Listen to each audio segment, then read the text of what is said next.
Hello everyone, अस्सलाम वालेकुम। गजल अशरफान अपने व्लॉग में हाजिर हूँ। आप सबको खुश आमदीद कहती हूँ। आज हम बात करने जा रहे हैं बहुत इंटरेस्टिंग गेम के हवाले से और बहुत ही इंटरेस्टिंग और जबरदस्त खिलाड़ी के हवाले से और उसकी परफॉर्मेंस के हवाले से। आप सब जानते हैं कि पेरिस ओलंपिक्स के मुकाबले जो है वो शुरू हुए, मुख्तलिफ टीमों ने हिस्सा लिया, पाकिस्तान ने हिस्सा लिया। पाकिस्तान को स्टार्ट में थोड़ा सा अपसेट रहा, लेकिन खैर ये एक अलग डिबेट है। लेकिन एक ऐसी कंट्री भी है और उसके ऐसे खिलाड़ी भी हैं जिन्होंने बहुत जबरदस्त महारत का मुजाहरा किया और उस वक्त जो उनकी फैन फॉलोइंग है, जो उनके चर्चे हैं, वो एक्स पर, सोशल मीडिया पर वो उरूज पर हैं और फैन फॉलोइंग जिस तरह उनकी बढ़ गई है। और उन्होंने कैसे किया, किस तरह किया, क्या क्या चीजें इस्तेमाल की, क्या ये वाकई ही कुदरती शूटर हैं या फिर ये हिट मैन है, ये तमाम चीजें आज अपनी वीडियो में डिस्कस करने जा रहे हैं। तो वीडियो आपने पूरी एंड तक देखनी है ताकि कोई भी चीज आपसे जो है वो इन्फॉर्मेशन मिस ना हो। और अगर मेरे चैनल को सब्सक्राइब नहीं किया तो लाजमी सब्सक्राइब कर दें। आज हम बात करने जा रहे हैं यूसुफ डिकेट की, जो कि तुर्किश शूटर हैं, 51 साल के हैं, 51 साल एज है उनकी। उन्होंने बगैर किसी आलात के, बगैर किसी सेफ्टी प्रोटेक्शन के उन्होंने जबरदस्त शूटिंग का मुजाहरा किया और उन्होंने चांदी का तमगा हासिल किया है।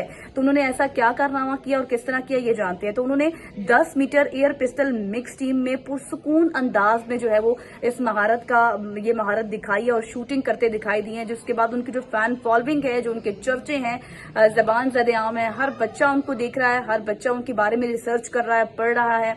हमने भी जब रिसर्च की, उनसे बात की, मीडिया से बात की, तो हमें बहुत ही चीजों का अंदाजा हुआ और पता चला। तो मैंने सोचा आपके साथ शेयर कर लूं। तो जब वो ये शूटिंग का मुजाहरा कर रहे थे, वो बहुत ही पुरसुकून अंदाज में खड़े हुए थे। उनका एक हाथ जेब में था, ना ही उन्होंने कोई प्रोटेक्टेड लेंस लगाए थे, ना ही कोई कानों पर हेडफोन्स लगाए थे, ना ही हाथ में उन्होंने कोई प्रोटेक्टेड चीज पहनी थी। क्योंकि उमूमन आपको पता है कि जब शूटिंग की जाती है तो आंखों में लेंस लगाए जाते हैं और वो लेंस इसलिए लगाए जाते हैं ताकि जब आप निशाना लगा रहे हो तो दूर तक आपको जो है वो हर एक चीज, जो माइनर चीज है, वो उसकी आपको नजर आए। तो उन्होंने कोई लेंस का इस्तेमाल नहीं किया। कानों पे हेडफोन्स इसलिए लगाए जाते हैं, सेफ्टी गियर्स इसलिए लगाए जाते हैं ताकि आपको पता है कि इतनी ज्यादा दुनिया होती है, इतना ज्यादा क्राउड होता है, उनका जो एक उम्मीदें होती हैं, जो उनका जोश और वलवला होता है, उनका जो क्राउड होता है, उनका जो शोर होता है, उससे जो खिलाड़ी होता है ना, वो थोड़ा सा डिस्टर्ब हो जाता है और थोड़ा सा दबाव में आ जाता है कि यार अब उसका ध्यान डाइवर्ट ना हो जाए। तो उन्होंने बगैर किसी हेडफोन के, बगैर किसी सेफ्टी प्रोटेक्शन के उन्होंने ये काम किया है, ये महारत दिखाई है। कानों पर कोई हेडफोन नहीं था और उन्होंने वैसे ही शूटिंग का मुजाहरा किया और उन्हें चांदी का तमगा मिला है। लेकिन अब सवाल यहाँ पर यह है कि आखिर उन्होंने बगैर किसी आलात के काम कैसे कर लिया और क्यों उन्होंने किसी भी चीज का इस्तेमाल नहीं किया। जब हमारी बात हुई उनसे तो उनकी जानिब से ये कहा गया कि मैं एक कुदरती शूटर हूं और मुझे किसी भी आलात की, मुझे किसी भी सेफ्टी की जरूरत नहीं है, क्योंकि मैं एक कुदरती शूटर हूं। और बहुत जबरदस्त बात उन्होंने की जिससे मैं बहुत इंप्रेस हुई।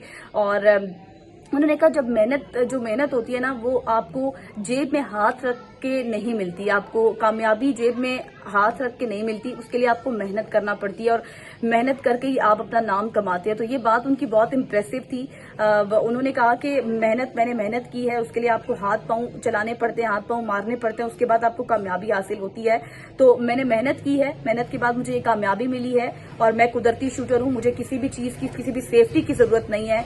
मुझे ना ही किसी लेंस की जरूरत थी, ना ही मुझे किसी हेडफोन्स की जरूरत थी, ना ही हाथों पर प्रोटेक्शन की जरूरत थी और मैंने ये जो है निशाना लगाया है। लेकिन जब इनके बारे में रिसर्च की गई और ओलंपिक मीडिया ने भी ये बात की है कि 2008 में बीजिंग ओलंपिक में भी इन्होंने डेब्यू किया था, यूसुफ डिकेट ने। और साथ ही साथ जब हमने मजीद इनके बारे में रिसर्च की तो पता चला कि यूरोपियन चैंपियनशिप्स और साथ ही साथ मुख्तलिफ गेम्स में इन्होंने मुजाहिरे किए हैं, महारत के मुजाहिरे दिखाए, इन्होंने गोल्ड मेडल भी हासिल किए हैं। क्योंकि आपको पता है यकीनी तौर पर जब खिलाड़ी एक मैदान में आता है, जब खेलता है, तो जब इतना ज्यादा क्राउड होता है तो थोड़ा सा दबाव में आ जाता है, थोड़ा सा उसको जो है वो हेजिटेट फील करता है। लेकिन यूसुफ डिकेट एक ऐसे खिलाड़ी हैं जिन्होंने बगैर किसी डर के, बगैर किसी खौफ के, बगैर किसी दबाव के ये महारत दिखाई है। और इस महारत के बाद उनके इस वक्त इतने ज्यादा चर्चे हैं, चाहे वो सोशल मीडिया हो, फेसबुक हो, इंस्टाग्राम हो और दीगर सोशल मीडिया साइट्स हो, वहां पर जो इनके चर्चे हैं इस वक्त, जो फैन फॉलोइंग है, उनके जो पेजेस बन गए हैं, वो देखने के काबिल है और साथ ही साथ उनको जो है वो हिट मैन करार दिया जा रहा है।